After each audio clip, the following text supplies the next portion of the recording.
அம்மன் ஒற்றைக்காலில் தவமிருந்து இந்த உலகிற்கு சிவனும் ஹரியும் ஒன்றே என்று உணர்த்திய அற்புத திருத்தலம்தான் திருநெல்வேலி மாவட்டம் சங்கரன் கோவிலில் அமைந்துள்ள சங்கர நயினார் கோவிலாகும். ஓம் நம சிவாய நம சிவாய நம சிவாய ஓம் நம சிவாய நம சிவாய நம சிவாய ஓம் நம சிவாய நம சிவாய நம சிவாய ஓம் நம சிவாய. ஐம்பூதங்களில் முதல் கோவில் என்றும் மண்தளம் என்றும் அழைக்கப்படும் இந்த ஆலயம் உக்கிரன் கோட்டையை ஆண்டு வந்த உக்கிரபாண்டிய மன்னனால் 10ஆம் நூற்றாண்டில் கட்டப்பட்டு 125 அடி உயர ராஜகோபுரத்தோடு கம்பீரமாக காட்சியளிக்கிறது.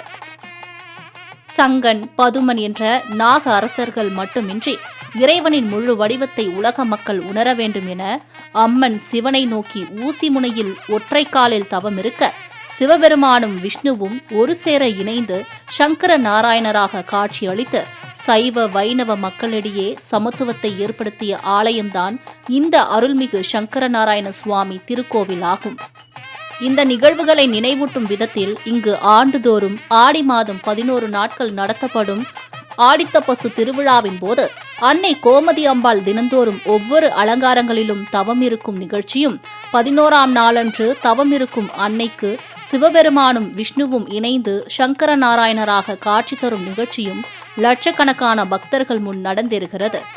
மூலஸ்தானத்தில் சிவன் பாதி விஷ்ணு பாதி இணைந்து சங்கர நாராயணராக எப்போதும் சர்வ அலங்காரத்துடன் காட்சி தருவதால் இங்கு அபிஷேகங்கள் செய்யப்படுவதில்லை.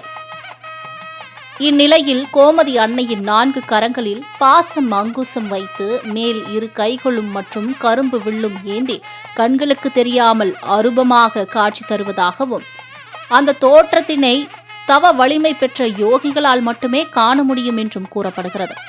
அப்படி யாருக்கு அந்த தரிசனம் கிடைக்க பெறுகிறதோ அவர்களுக்கு அஷ்டமா சித்திகளும் வசப்படும் என்றும் கூறப்படுகிறது. கோமதியம்மன் சன்னதியின் முன்பாக ஸ்ரீலரி ஸ்ரீ வேலப்ப தேசிகரால் நிறுவப்பட்ட ஸ்ரீ சக்கரத்தில் அமர்ந்து தியானம் செய்தால் வேண்டுவது நிறைவேறும் என்பதும் இங்கு பலருக்கு நடந்த நிகழ்வுகள் ஆகும். இத்தலத்தின் பாம்புகளின் அரசர்களான சங்கன், பதுமன் வழிபட்டதால் இங்குள்ள புற்றுமண் பிரதான பிரசாதமாக பக்தர்களுக்கு வழங்கப்படுகிறது. தீராத நோயுள்ளவர்கள் இந்த மண்ணை நீரில் கலந்து சாப்பிடும்போது நோய்கள் நீங்குவதாக பக்தர்களால் நம்பப்படுகிறது. வீடுகளில் பூச்சி, பள்ளி, வயல்களில் பாம்பு தொல்லை இருந்தால் மூலவர் சங்கரலிங்கனாருக்கு வேண்டிக் கொண்டு அந்தந்த பூச்சிகளின் உருவங்களை வாங்கி உண்டியலில் காணிக்கையாக அளித்தால் தொல்லை நீங்குவதாக பலனடைந்த பக்தர்கள் தெரிவிக்கின்றனர். தமிழகத்தில் எங்குமில்லாத வகையில் இக்கோவிலில் வீற்றிருக்கும் சர்ப்ப விநாயகரை வழிபட்டால் திருமண தடை நீங்கும் என்பதும் ஐதீகம். இக்கோவிலில் நடந்த அதிசய நிகழ்வில் ஒன்றாக கோமதி அம்மனின் தீவிர பக்தனும் இந்திய சுதந்திர போருக்கு முதல் முழக்கமிட்ட மன்னன் புலிதேவனை ஆங்கிலேய படையினர் பிடித்து பாளையங்கோட்டைக்கு அழைத்து சென்றனர். அப்போது கடைசியாக அன்னை கோமதியை வழிபட வேண்டும் என்று ஆங்கிலேயரிடம் அனுமதி பெற்று கோவிலுக்கு சென்ற புலிதேவர் அங்கேயே ஜோதியாய் மறைந்தார் என்பது ஐதீகம். இதனால் சங்கரலிங்க சுவாமி சன்னதிக்கும் சங்கர நாராயணர் சுவாமி சன்னதிக்கும் இடைப்பட்ட பகுதியில் மன்னன் புலிதேவன் திருவுருவப் படம் வைக்கப்பட்டுள்ளது.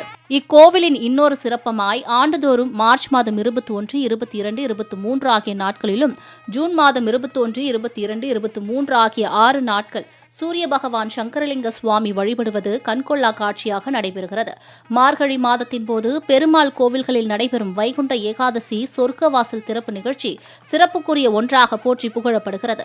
இத்தலத்தில் மாவிளக்கில் நெய் தீபம் ஏற்றி வழிபாடுகள் செய்து வேண்டுதல் வைப்போருக்கு திருமண தடை நீங்குவதுடன் நாகதோஷம் நீங்கி குழந்தை பேறு கிடைப்பது இன்றளவும் நடந்து வருகிறது. விஷ ஜந்துக்களின் பிடியிலிருந்து மக்களை பாதுகாக்கும் புண்ணிய ஸ்தலமாகவும் இக்கோவிலுக்கு செல்வோம். இன்றும் பல அற்புதங்களை அறிந்து அருள் பெறுவோம். மாலை முரசு செய்திகளுக்காக தென்காசி செய்தியாளர் கணேஷ்குமாருடன் கலைமாமணி நந்தகுமார்.